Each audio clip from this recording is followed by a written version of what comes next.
Plan for today is global optimization and Q&A. Global optimization, also known as absolute optimization, in the form of a micro lecture, in the form of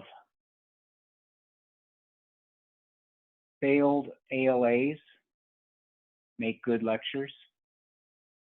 You might remember in the original syllabus we had ALAs, active learning assignments, which we simplified right out of the course when we lost the first week due to Barrel.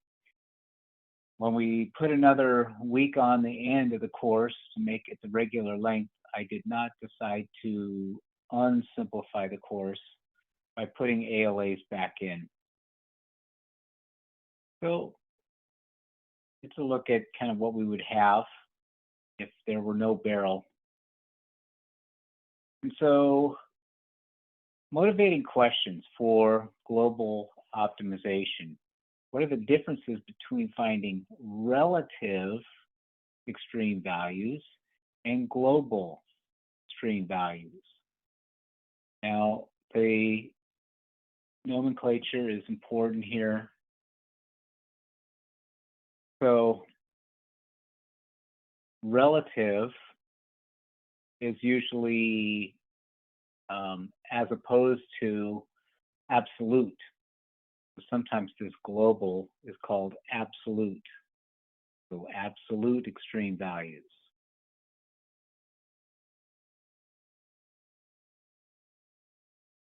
Sometimes the relative extreme values are called local extreme values. Local, and the Latin for extreme values is extrema. We do see that sometimes in videos and curricula. Sounds like another Latin word. How's the process of finding global maximum or minimum of a function or a function's entire domain, determining the global maximum or minimum on a restricted domain? So how does the one determine the other? For a function is guaranteed, sounds like a theorem, guaranteed to have both a global maximum and global minimum on a closed bounded interval. What are the possible points at which these extreme values occur?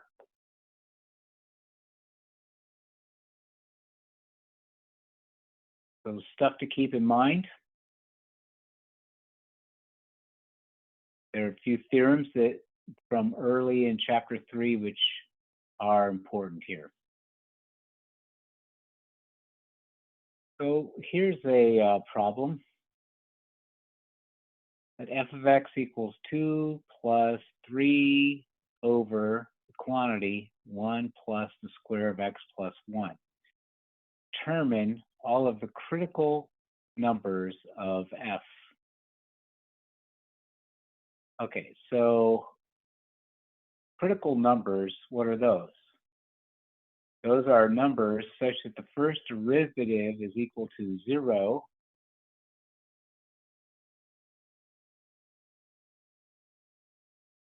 Okay, so f prime of x. Now I should be clear, these are x values that we're talking about. So critical numbers are x values such that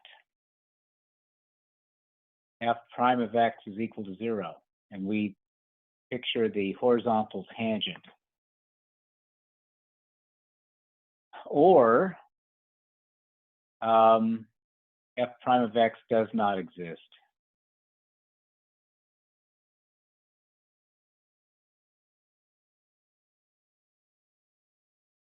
Okay, so looks like we have to find the derivative of this function. And myself a little more room to do that.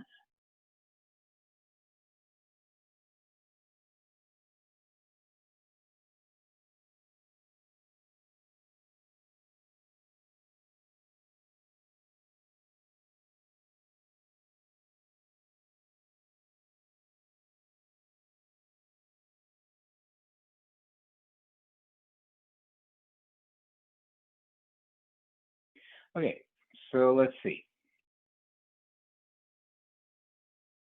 F prime of x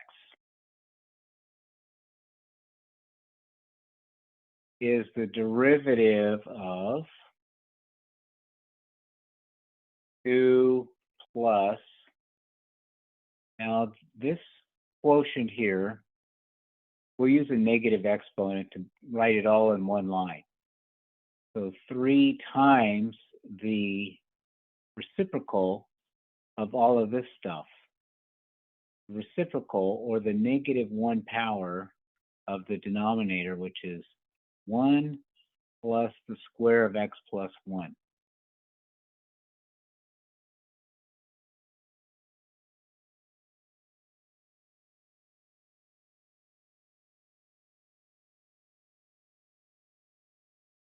Okay. Well, we're taking the derivative of a sum of two things. The first of which is a constant, so we know that's going to disappear under differentiation. And so this is just going to be the derivative of this product. Now, as you think about this, the derivative of all of this, we know that we're going to retain the multiplier 3 times the derivative of the rest of it. Because of the product rule, the first times the derivative of the second plus the derivative of the first times the second. But the derivative of the first, that is the derivative of the 3, is 0. Zeroes out the second addend of that. So it's just going to be 3 times this derivative of this other factor here, the negative 1 power of that stuff. 1 plus the square of x plus 1,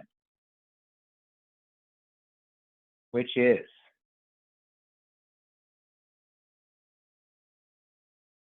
3 times.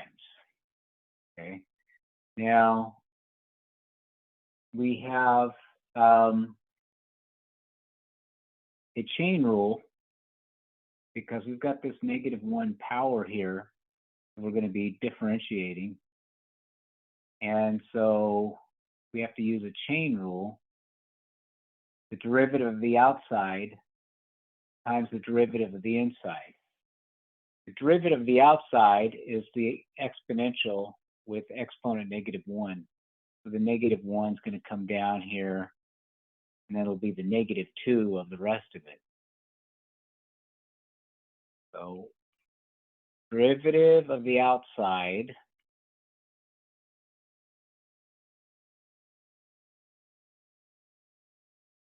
okay, so right there we've got derivative of the outside times the derivative of the inside. The inside is the derivative of, and again it's a sum. Okay, so let's actually just take a step to right, make it clear, show all steps. So derivative of the inside, so the derivative of the 1 plus the square of x plus 1.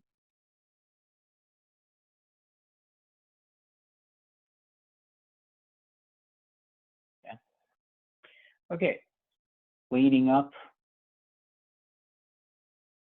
I think we see how we could put all of this stuff together as negative 3 over the positive 2 power of 1 plus the square of x plus 1.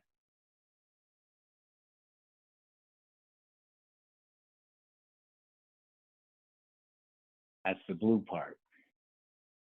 Now the rest of it. And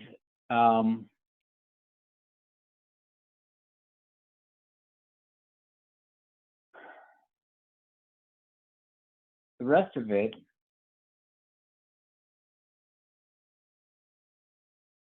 is a sum. So derivative of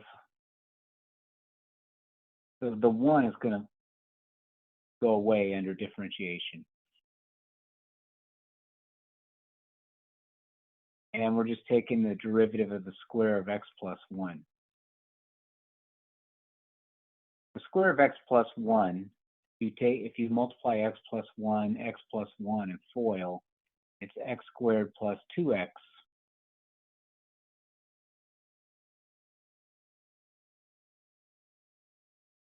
plus 1. And we could have kept that 1 in there. Under differentiation, that constant's going to go away anyway.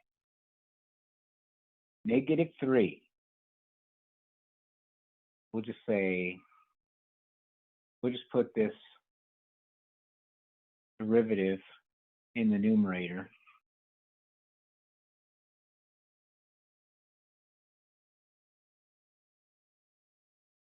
Derivative of this polynomial is going to be 2x plus 2.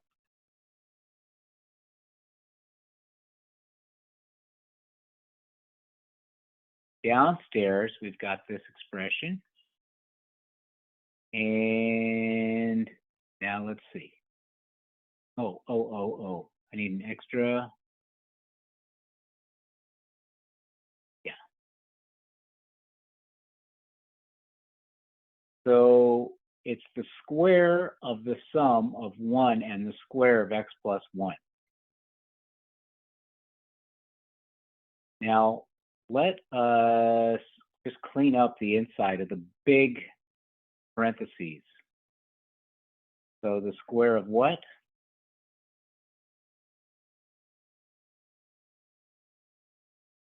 1 plus, and again, this thing here is x squared plus 2x plus 1.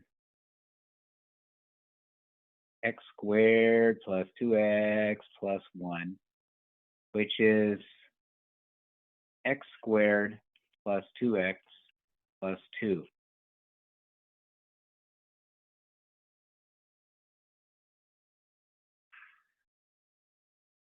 X squared plus 2x plus 2.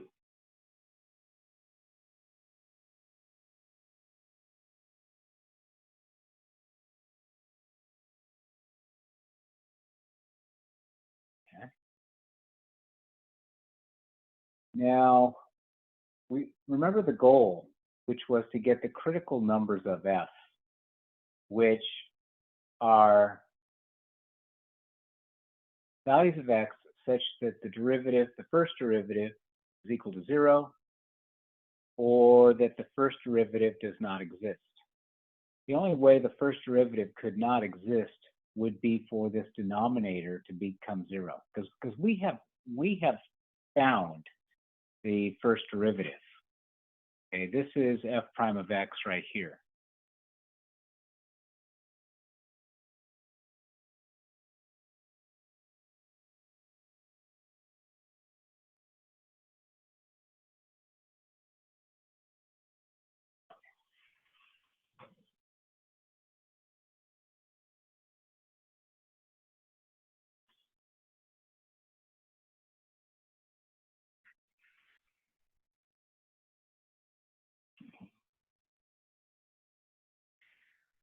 So that thing equal to 0.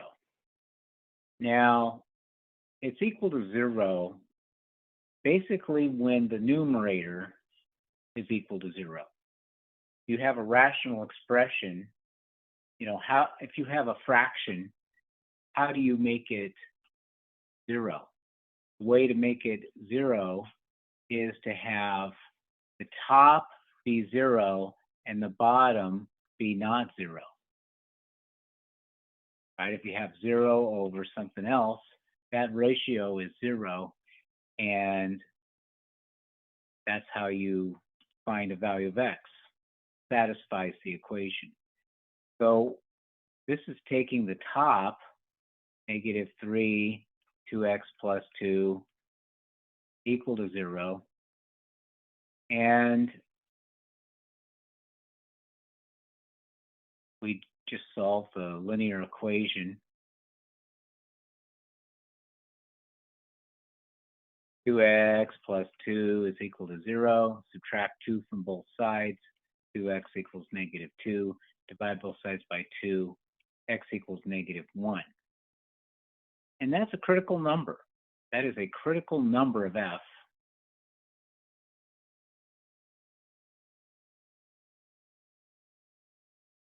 Okay, and it's going to be the only one because there was no value so that the first derivative does not exist. We talked about that. But there is a value so that the first derivative is 0, and we just found it, negative 1.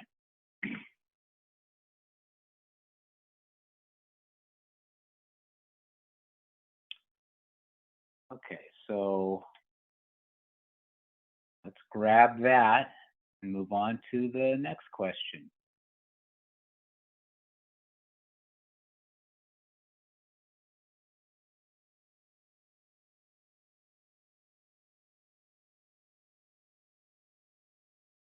Construct a first derivative sign for f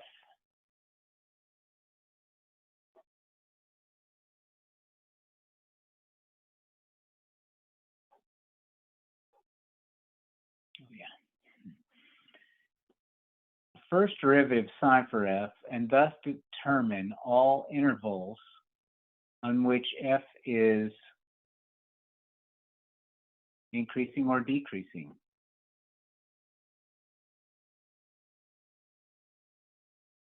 We're going to do B here.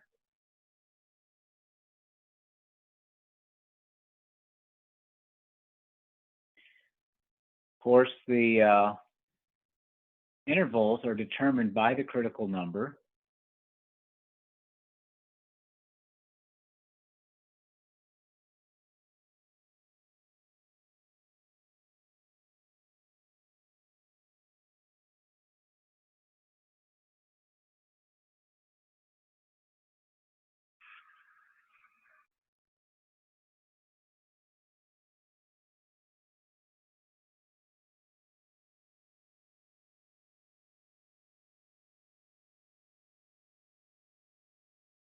Negative 1.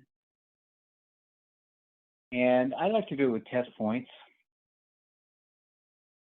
And so just looking at this negative 1, we want something to the left of it and something to the right of it. So how about negative 2 over here and 0 over here? Now,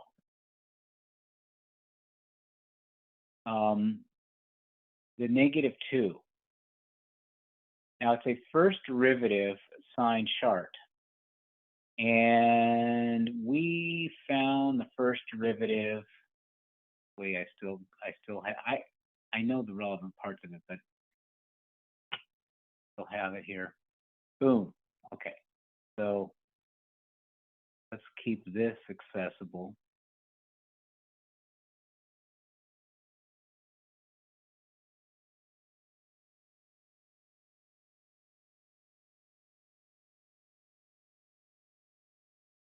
And what we want are the signs of this first derivative for these test points, and that'll tell us the positive or negative will tell us increasing or decreasing, right? Because the graph is going uphill as we read from left to right, and that is the slope of the tangent is positive, then we have increasing behavior of the function. But if negative, decreasing.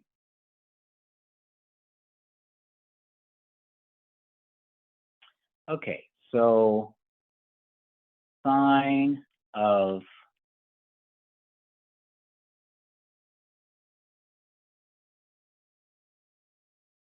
negative 3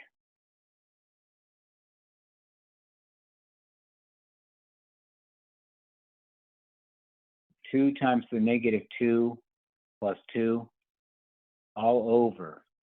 Now the denominator, that's not going to be negative, okay? In fact, it's never even going to be 0. So all that matters to us in determining the sign is the sign of the numerator, because we know the denominator is positive.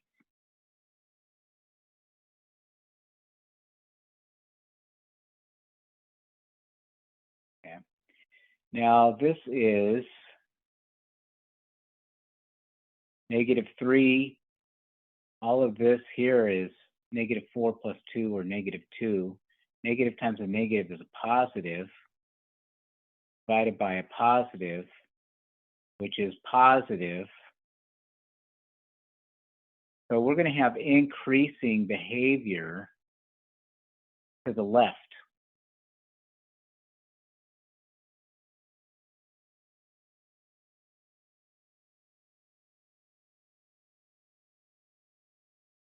Increasing behavior to the left.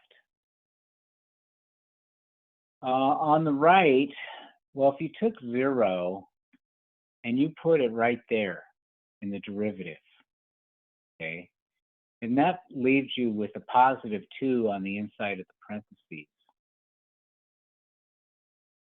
Positive times a negative is a negative. Then we're going to have a negative over a positive. Negative over a positive, which is a negative.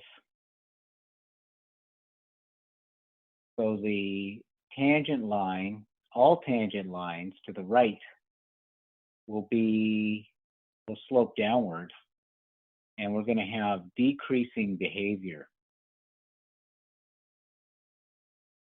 for the function. Okay, so now we're kind of getting a picture in our minds of, what this looks like. And so let's take a look at it on a graph. We always want to do that when we're, that's a good way to confirm what we think we know about a function.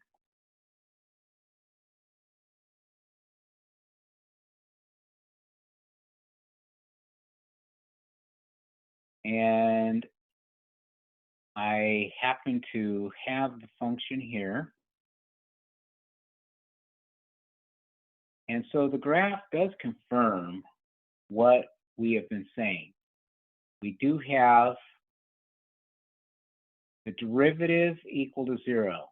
That is a horizontal tangent. The slope is 0, and that happens at x equals -1. We do have increasing behavior to the left and decreasing behavior to the right.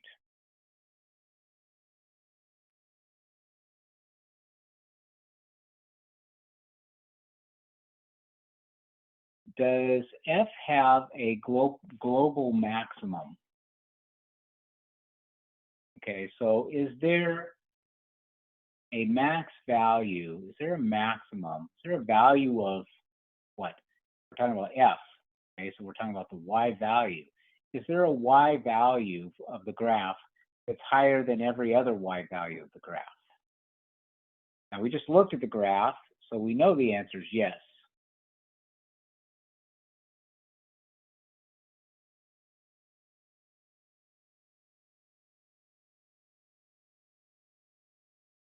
Does f have a global max? Yes. If so, why? And what is its value, and where is the maximum attained? If not, explain why. Okay. And so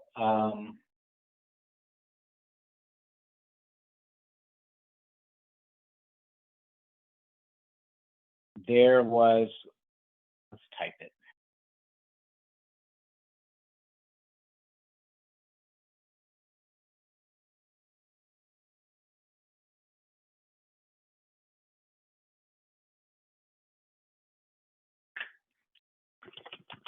There was one critical number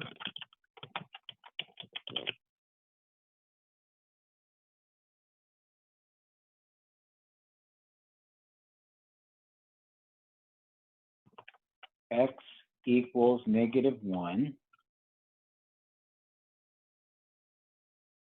A critical number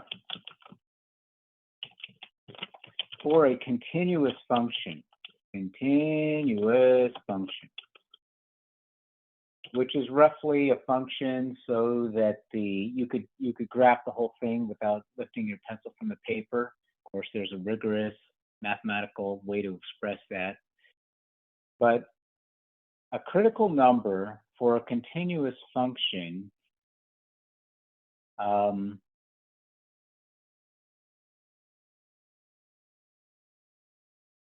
I will say in this case, I wanted to say all the time, but then there are a few exceptions. So I wanted to say almost all the time, or most of the time. Let's just say in this case,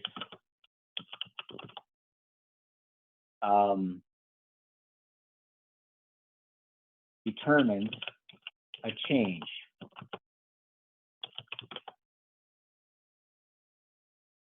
from increasing behavior to decreasing behavior. And that is another way of saying that there's a local maximum. Okay, it's increasing, hits the peak, starts decreasing, that's a local max, that's the highest point. Now let's make sure we're answering the question, what is its value? Okay, now we have not answered that. What is the value of that local max? Well, it is the y value. So you got to remember that when they say its value, that is f's value, at maximum value, that's a y value.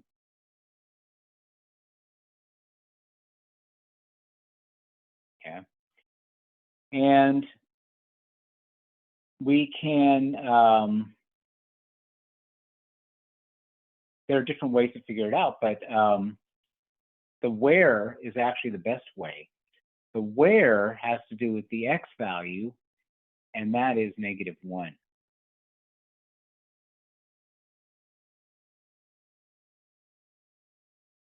And the maximum, which is the y value, we can get just by plugging in to f. Looks weird.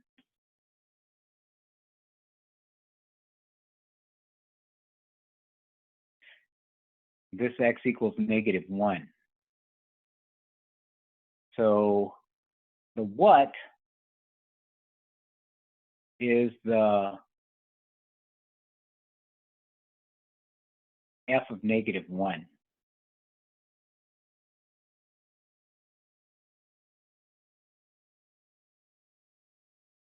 Which is 2 plus 3 over 1 plus the square of the sum of -1 and 1, which is the square of 0, which is going to go away. So this is 2 plus 3 over 1, which is 2 plus 3, which is 5.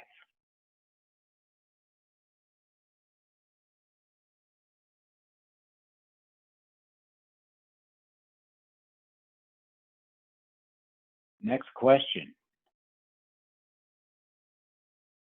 Well, we'll just work right here. Determine the limit as x goes to infinity of f of x and the limit as x goes to -infinity of f of x. Okay? So you look at the graph, and well, you can look at it symbolically too. Let's take this.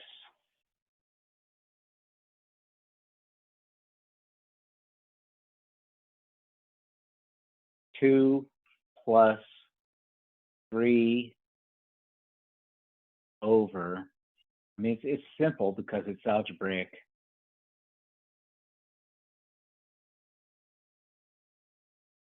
And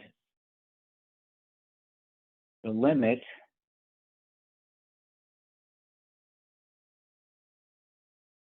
as x goes to infinity is 2 is not affected, and 3 over 1 plus the square of huge. 1 plus, that's going to infinity, so 1 plus huge.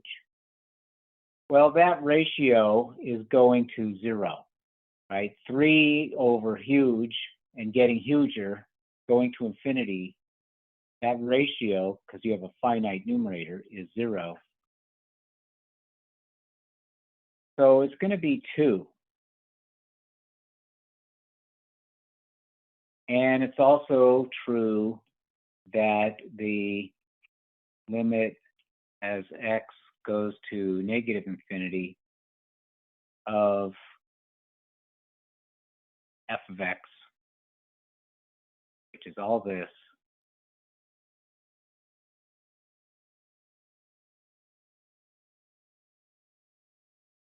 equals 2.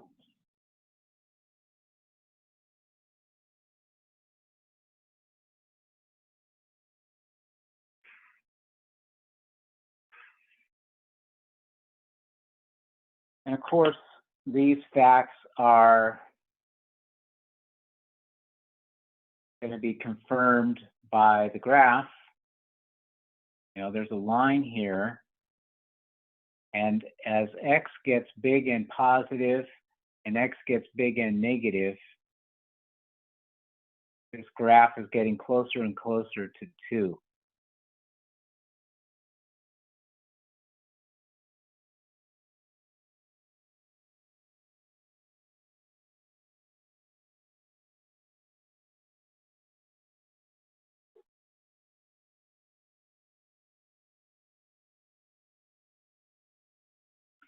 Explain why f of x is greater than 2 for every value of 2. Okay? Well, it's because there's no way that this f of x here can get as low as 2, because we will always be adding something positive to 2. Because the top is positive, the bottom has to be positive because it's the sum of 2 positive things, 1 and the square of something. So the bottom's going to be positive, the top's positive, the ratio is positive, add a positive to a 2, and it's got to be at least 2.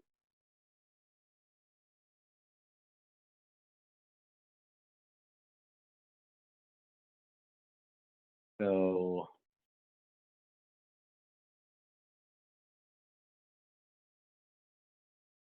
f is the sum of 2 and a positive number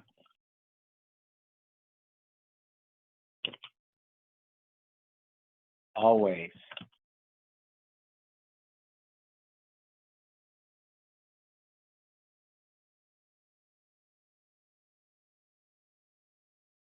Graph, of course, confirms that. We saw how the graph was approaching 2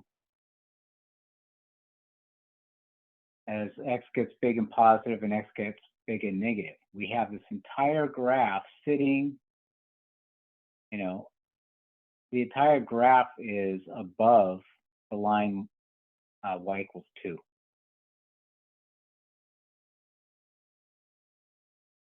Does f have a global minimum? If so, why, and what is its value, and where is the minimum attained? If not, explain why. Okay. So, is there a value that is lower? Is there a y value that's the lowest y value for the whole graph? Okay. Well, I don't know. I mean, it seems, the more to the left or to the right you go, you are getting lower and lower values of y. mean, you can look at the table and, um, you know, scroll all day, and the values are getting closer and closer to 2. They seems like you could scroll all day, and anything that you thought, oh wow, that's a really low value of 2, you could just keep, or a really low value of F, you could really just keep scrolling until and find something lower. Okay, so we're not really seeing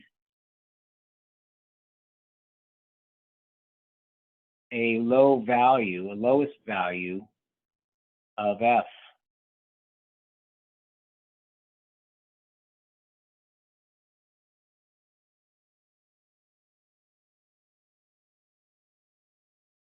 So the answer is no.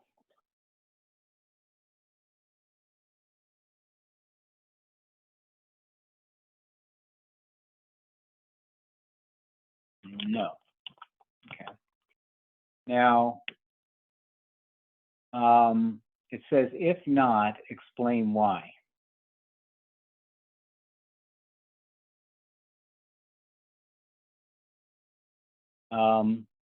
Well, one is that we could say that the only critical number represents a maximum. We saw that at x equals -1.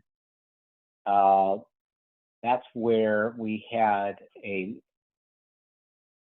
local and global max. The only critical number represented a max. Now that would be saying enough, but we also want to keep in mind that there's a theorem, right, the extreme value theorem, which talks about conditions under which F attains a min and a max. But those conditions included that the function be, that the min and the max necessarily be on a certain closed interval.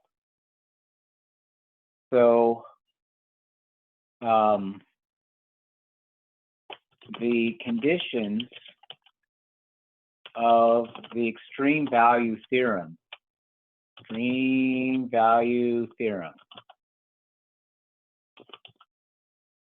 do not hold.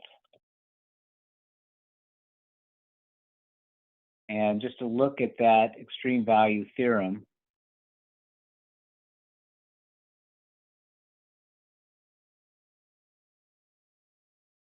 see if we can get a good statement of it.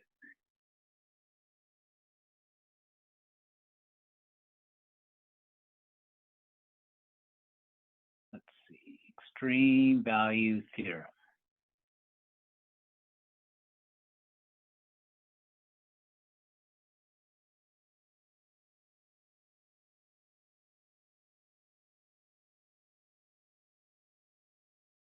Very important to know our theorems here. And the only version of it that seems to be presenting itself, even though I think it is here somewhere, is here. So here we have a couple of the important theorems from early in chapter 3. And here's the extreme value theorem. If F is a continuous function on a closed interval AB, well, that's not what we had with our F of X. That it was not, we were not restricting our extrema to a closed interval. We were considering the entire domain of F. Then F attains both an absolute minimum and an absolute maximum on the closed interval AB, which we would have if we would have a min if we wanted to restrict the domain or the domain of interest for our F to some closed interval A, B, but we don't. It's just the domain is a set of all real numbers. Okay, so that is our ALA, and I'm going to kind of close this micro lecture, which I just did, Gregory. So I've stopped the recording, and what I'm going to do is start up the recording again. But I'm glad you're here. I'm happy to take any question that you have. Okay, stop recording. I want to